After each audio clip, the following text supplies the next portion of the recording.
하나님 말씀 구약성경 창세기 50장 22절에서 26절까지 말씀을 보십니다. 이제 교회 다니는 사람은 이제 믿음, 소망, 사랑 잘 알죠? 믿음과 소망과 사랑이 있는데 이제 믿음, 소망, 사랑은 이제 구별을 되지만 이건 믿음이고 이건 소망이고 이건 구별되지만 어찌 보면 신앙을 하다 보면 믿음과 소망과 사랑이 서로 나눠진 게 아니구나 하는 것을 알게 됩니다. 믿음이 있으면 반드시 소망이 있게 돼 있어요. 그러니까 믿음과 소망은 동전의 앞뒷면처럼 혹은 손바닥의 앞뒤처럼 믿음이 있다는 것은 소망이 있다는 것이고 소망이 있어요? 그럼 믿음이 있는 거예요. 우리가 생생을 할 때 믿습니다. 그러면 그 믿음 때문에 소망이 있어야 된단 말이죠. 소망이 있으면 어떤지 아십니까? 소망이 있으면 사람이 위로를 받습니다. 예를 들면 이렇게 잘 될 거야, 뭐 이렇게 될 거야 하는 게 분명히 믿잖아요. 그럼 그것 때문에 아직 여기서는 안 됐지만 분명히 될 걸 믿으면 신앙이 아니어도 꼭 교회 하나님 아니어도 뭔가 될 거야 하고 소망이 있으면 희망이 있으면 사람들이 희망이라고 그러죠. 왜 희망이냐 하면 그것도 구별하는 분이 있어요. 하나님께서 이루실 거 믿는 건 소망이지만 그냥 막연하게 될 거야 하는 건 희망이라는 거죠. 그래서 희망이란 말, 소망이란 말 다르게 쓰기도 하는데 아무튼 비슷한 뜻이잖아요. 희망이 사람을 살려주는 거죠. 그래서 제가 좋아하는 말씀 중에 로마서 10장에 보면 모든 소망이 하나님, 모든 위로의 하나님 같이 나오죠. 소망이 하나님. 그러니까 하나님을 믿으면 하나님 때문에 소망을 얻는 거예요. 그러니까 여러분들이 뭐 믿음이 잘못된 게 아니라 여러분이 하나님 믿으면 그 믿음이 여러분에게 소망을 주실 것이고 소망이 있다는 것은 내가 믿음이 있다는 증거예요. 또 다른 증거예요. 그 소망으로 말미암아 힘을 얻게 되고 위로를 얻는 거란 말이죠. 그러니까 여러분들이 믿음으로 말미암는 소망이 있고 소망으로 말미암는 위로와 힘을 얻으시기를 주님의 이름으로 축복합니다. 그렇게 아는 게 아니라 이렇게 하다 보면 그게 저절로 이렇게 뭐라 그럴까요? 뿌리 하나를 쑥 잡으면 쭉 끌려오는 것처럼 믿음이 있으면 소망이 있고 소망이 있으면 위로가 있고 위로가 있으면 힘을 얻는 거란 말이죠. 자, 그럼 여러분은 이제 이렇게 말을 했는데 실제로 여러분은 무엇으로부터 위로와 힘을 얻습니까? 하나님을 믿어서 그러니까 이게 이제 실제로 레알 믿음이라는 게 진짜 믿음이라는 게 뭐냔 말이에요. 그러니까 믿음의 맛 혹은 믿음의 능력 레알 예수님을 믿어서 예수 믿으면 소망이 있고 그 예수 믿는 소망으로 하나님 믿는 소망으로 위로를 받고 있나? 아니면 나는 그러니까 이 정도 교회 다니는 건 난 믿어 이 정도 그냥 믿고 소망과 위로는 딴 데서 찾고 있나? 오늘 읽은 말씀은요 소망으로 산 사람의 대표적인 모습 그리고 마지막 죽는 순간까지도 하나님에 대한 소망을 가졌던 사람의 모습이란 말이에요. 제가 어디 은퇴식이나 이번에도 이제 지방에서 장로 은퇴식 설교할 때 이 본문을 설교를 했는데 꼭 제가 이 말씀을 함께 나누고 싶어요. 그리고 저도 그렇구나. 저도 소망으로 살고 싶어요. 소망이 있을 때 어제 저런 말씀도 마찬가지거든요. 하나님께서 이스라엘에서 이끌어내신다고 하셨단 말이에요. 분명히 믿어. 그런데 지금 닥치는 모세가 느꼈던 현실은 뭐냐면 말씀대로 안 되는 거거든. 실망하고 사람들이 뭐라고 하고 일이 뜻대로 안 되고. 근데 하나님 분명히 약속하셨거든요. 그러니까 하나님이 어떤 분이신가 분명히 믿으면 그분의 약속을 믿으면 그분이 정말 하시는구나 믿어지면 소망이 생긴단 말이에요. 근데 하나님에 대한 믿음이 흔들리니까 지금 현실에서 처음에 모세는 하나님 도대체 왜 그러시는 거예요?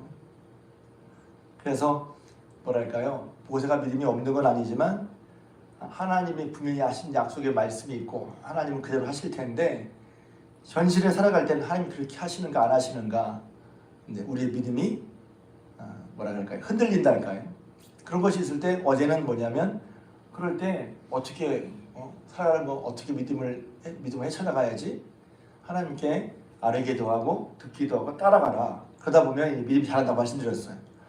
근데 이제 오늘 말씀은 뭐냐면 그게 소망으로 산다는 게 뭐지? 그래서 여러분이 정말 말로가 아니라 그냥 저는 이제 여러분이 정말로 맛보아 알기를 바라는 거예요. 저도 맛보아 알고 여러분도 맛보아 알기를 바라는 거예요. 소망을 산다는 게 뭐지? 정말 소망 때문에 마음이 든든한 거예요. 감정을 말하는 게 아니라 정말 소망이 있으면 든든하거든요. 여러분이 한 일이면 내일에 어떤 무슨 큰 일이 있어. 프로젝트가 있어. 근데 그걸 잘 준비했으면 잘 되겠다. 또 누가 도와준다고 그래. 됐다. 그럼 소망이 그런 분명한 일이 잘 될 거라는 믿음이 있으면 마음에 편안한 마음으로 마음을 쉬면서 잠을 잘 거예요. 근데 내일이 불안해. 그럼 잠자면서도 이거 긴가민가 할 거란 말이지. 예를 들면 그런 식의 느낌으로 말씀드리는 거예요. 오늘 말씀은 이제 요셉이 유언하라는 얘기인데 이제 왜 이런 일을 했냐면 사람이 죽을 때 가까우면 혹은 마지막을 두면 혹은 이제 죽을 때와 좀 다르지만 은퇴할 때 어떤 말을 하냐면 자기의 업적을 말하기 싫어요. 다 지나면 말이야 내가 옛날에 말이야 내가 이랬어. 내가 얼마나 많은 돈을 만져봤는지 알아? 내가 만난 사람이 어떤 부류의 사람들이었는지 알아? 내가 도장 하나에 얼마가 왔다 갔다 했는지 알아? 뭐 이런 거 이해하고 싶단 말이죠. 막 그럼 재밌어. 또 한 부류는 뭐냐면 내가 말해 얼마나 힘들게 살았는지 알아? 내가 그때 이렇게 살았어. 힘들었던 거. 보통 이제 얘기를 들어보면 막 전성에 한참 누렸던 얘기를 하거나 혹은 힘들고 어려웠던 일을 주로 하게 돼 있단 말이죠. 근데 그런 식으로 보면 요셉은 말입니다. 할 말 많은 사람이죠. 요셉이야말로 누구보다도 힘들었던 억울했던 삶을 산 적도 있었고 애굽의 총리가 된다면 누구도 해보지 못한 그래서 애굽의 바로왕조차도 야 내가 너보다 높은 건 이 자리뿐이야. 요셉이 7년 풍년과 7년 흉년을 하나님의 꿈을 해석하면서 애굽의 총리로서 당시 애굽의 근동지역이라는 근동지역의 그 모든 세력을 거머쥐고 그만큼 했단 말이에요. 그리고 아시는 것처럼 야곱, 아버지가 야곱이잖아요. 야곱의 11번째 아들로 자라면서 채색 옷을 입혔어. 17살까지 따라보면 고생 손에 물 안 묻히고 시켜만 물 안 묻히고 자랐단 말이에요. 그러다가 형들의 시기를 받아서 한순간에 팔려갔잖아요. 야 하루아침에 인신매매 결국. 그래서 하루아침에 말도 안 통하는 애굽에 가서 그 전까지는 하루 종일 아버지 집에서 놀았는데 놀았다는 말 좀 그렇고 근데 가서는 아침부터 저녁까지 눈 뜨면서 눈 감을 때까지 일을 할 수밖에 없는 그런 상황으로 하루아침에 떨어져 버렸단 말이에요. 사실 이제 곰곰이 생각해봐야 이 성경에는 그게 안 나오지만 팔려간 요셉을 생각해보세요. 뿐만 아니에요. 열심히 해서 인정받았는데 또 보디발의 자기 주인의 아내 보디발의 아내가 유혹을 물리쳤더니 이 애굽의 이스라엘에 온 종놈이 나를 욕보인다 하면서 거짓으로 모함을 해서 거기 갇혔잖아요. 야곱이 사랑받는 아들이었다가 팔려서 종으로 노예로 팔려갔다가 뿐만 아니라 거기서 또 감옥까지 갔어. 그러니까 이거 보면 인생 막장에 들어간 거죠. 막장. 헤어날 수 없는 막장에 들어갔단 말이에요. 그러다가 그럼에도 불구하고 이제 우리 성경 얘기를 잘 알고 있죠. 요셉이 하나님이 요셉과 함께 하시면 요셉이 형통한 자가 돼요. 놀라운 얘기죠. 자 그렇게 했단 말입니다. 그래서 누구보다도 할 말이 많은 사람인데 요셉이 지금 유언을 할 때 무슨 유언을 하고 있냔 말이에요. 무슨 유언을 하냐면 이렇게 유언을 24절에 나는 죽지만 하나님은 여러분들을 돌보시고 반드시 아브라함과 이삭과 야곱의 약속한 땅으로 여러분을 인도하실 것입니다. 이 얘기를 하고 있단 말이에요. 이 얘기를. 그러니까 사람은 자기도 모르게 자기가 말한 대로 사는 거예요. 자기가 말이 내가 중요하게 여기는 거야. 그러니까 만약에 요셉도 다른 사람 같았으면 내가 말이야 고생한 게 얼마인 줄 알아? 그땐 형들이랑 팔았을 때 내가 얼마나 죽을 뻔한 줄 알아? 뿐만 아니죠. 내가 말이야 너희들과 같이 어울릴 그런 군번이야. 내가 어떤 사람이었는데 이런 말 하나도 없어요. 없고 하나님이 여러분들을 돌보실 것입니다. 먼저 유언같이지만 첫째는 이제 자기 형제들에게 한 이스라엘 자손들에게 얘기하는 거예요. 하나님이 여러분들을 돌보실 것입니다. 제가 이제 준비하다가 이 말씀을 대해서 하나님이 여러분들을 돌보실 거. 돌보셔서 반드시 약속하신 대로 당신들을 우리 조상 아브라함과 이삭과 야곱이 약속한 땅으로 보내실 것입니다. 그 얘기하고 있어요. 그 얘기. 그러니까 뭐냐면 저는 이 요셉이 하나님과 여전히 하나님의 약속에 소망을 두고 있구나, 그렇게 생각이 됐어요. 그러니까 어디에 말로는 하나님 소망을 줬다고 하지만 사실은 마음은 내가 얼마나 고생했는지, 내가 힘들었는지, 내가 얼마나 말이야 높은지 그것으로 하나님 자랑하고 싶거든요. 진짜 레알로 소망이 어디 있냐는 거예요. 신앙은 진짜이잖아요. 진짜. 근데 요셉은 진짜 같아. 왜 그러죠? 하나님이 여러분을 돌보실 것이고 약속하신 대로 여러분들을 인도해 주실 거예요. 그러니까 유언을 남기죠. 당신들은 반드시 내 해골을 메고 올라가라. 내 해골이라도, 난 못 보지만 난 죽지만 내 해골이, 내 유골이라도 어딜 가져가냐? 하나님 약속하신 그 땅에 꼭 데려가 달라는 거예요. 많은 영화를 드렸던 애굽의 마음이 있고 내가 애굽에 드렸던 그게 아쉬운 게 아니라, 그렇잖아요. 내가 이렇게 누렸던 것에 내가 여기서 성공했다, 여기서 내가 계속 있어가 아니라 여기가 아니라 하나님이 약속하신 그 땅 주실 텐데 거기에 내 육을 묻어달라. 이런 유언이 뭐냐면 소망을 하나님의 약속에 두고 있는 것을 볼 수가 있단 말이에요. 자, 여러분들은 이런 요셉의 유언이 마음에 와 닿는지 모르겠어요. 전 성경을 읽을 때 이런 게 있거든요. 아니 이거 훌륭한 말 같긴 해. 고상하고 같기는 해. 근데 속으로 나는 안 그런데. 이 말이 분명히 믿음의 말이고 고상한 것 같긴 한데 나는 안 그래. 저는 그럴 때 생각해 보거든요. 나는 왜 안 그렇지? 성경이 맞는 말이니까. 성경의 내용을, 성경의 이 방향이 내 마음과 동의가 돼야 되는데 억지로 동의할 수 없죠. 근데 사실은 왜 그 동의가 안 되지? 그러면서 나 자신을 깨닫는 거죠. 나는 내 소망을 땅에 두고 있는 건 아니야. 내 소망을 하나님께 두고 있는 거예요. 세상에 두고 있는 거예요. 그리고 그럼 요셉은 어떻게 이렇게 하나님께 소망을 두게 됐지? 신앙은 억지로가 아니잖아요. 요셉이 그런 산전수전 모진 풍파도 겪고 성공도 겪었지만 마지막 죽을 때 하나님과 하나님의 약속의 소망을 두고 있는 모습, 이렇게 해. 우리는 머릿속 교과서적으로 이렇게 해야 돼, 알고 있어. 근데 내가 진짜 그러냔 말이야. 그러니까 성경을 이렇게 읽어야죠. 그래야 성경이 말하는 마음, 내 삶이 일치가 되지. 아니면 자칫하면 속아요. 그래, 그런 말이 옳은 말이야. 근데 옳은 말이랑 내가 사는 건 달라. 이러면 성경 말씀 읽고 살아가는 우리 삶 사이에 나도 모르게 괴리가 생기는 거예요. 내가 성경을 믿는 것 같아. 성경을 믿는 것 같은데 내가 사는 삶은 성경과 달라. 내가 믿음으로 사는 것 같아. 그런데 정작 내가 결정하고 판단하고 하는 방향은 말씀과 달라. 스스로 속을 수도 있어요. 그러니까 이럴 때 진심으로 성경에 내 자신을 딱 갖다 놓고 봐야지. 이렇게 잣대를 봐요. 나는 소망을 어디에 두고 있나? 제가 이제 처음에 읽을 때, 나는 요셉 같은 생각이 안 드는데? 아니, 지금 잘 먹고 잘 사는 게 중요하지. 지금 나중에 죽어서 무슨 이스라엘 유골이라도 묻어달라. 그게 무슨 소용이야? 이렇게 내 생각을 할 수 있죠. 근데 성경을 읽을 때 어떻게 있습니까? 요셉은 어떻게 이렇게 생각을 했지? 억지로가 아니라 자기는 원래 그렇지 않은데 말만 그런 건가? 그런 건 아니잖아요. 그 사람은 자기는 원래 그런데 말만 그래. 또 이런 제가 설교 드렸어요. 이 첫 번째 부류. 자기는 그게 아닌데 말로만, 입으로만 그래. 또 자기는 못 느끼지만 그쪽 방향으로 가야 되겠다. 이렇게 결심할 수 있어요. 나쁘진 않죠. 근데 정말 좋은 건 내 마음에 그게 쾅 하고 와닿은 거야. 와, 하나님 그게 정말 소망이구나.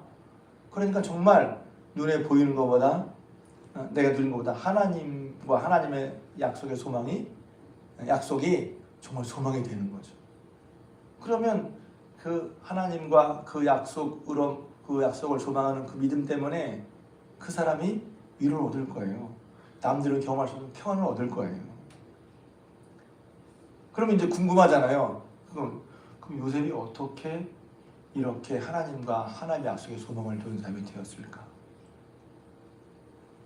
그러니까 성경을 읽을 때 저는 성경을 이렇게 읽습니다.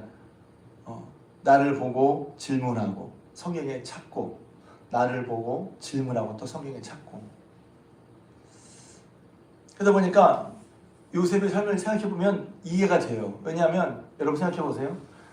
17살까지 잘 먹고 잘 살 때는 문제가 없었는데 떡하니 형들에게 팔려서 애굽에, 외국의 먼 이웃 나라에 종이 딱 돼버렸어. 홀로 단신으로. 여러분 같으면 어떻게 살았겠어요? 살 수가 없지 않겠어요? 야, 다 끝났어. 내 인생 끝났어. 근데 그 누구도, 그 무엇도, 그 어떤 것도 요셉에게 위로와 소망이 될 수 없었는데, 그때 요셉에게 소망이 된 게 뭐죠? 누구죠? 하나님이잖아요.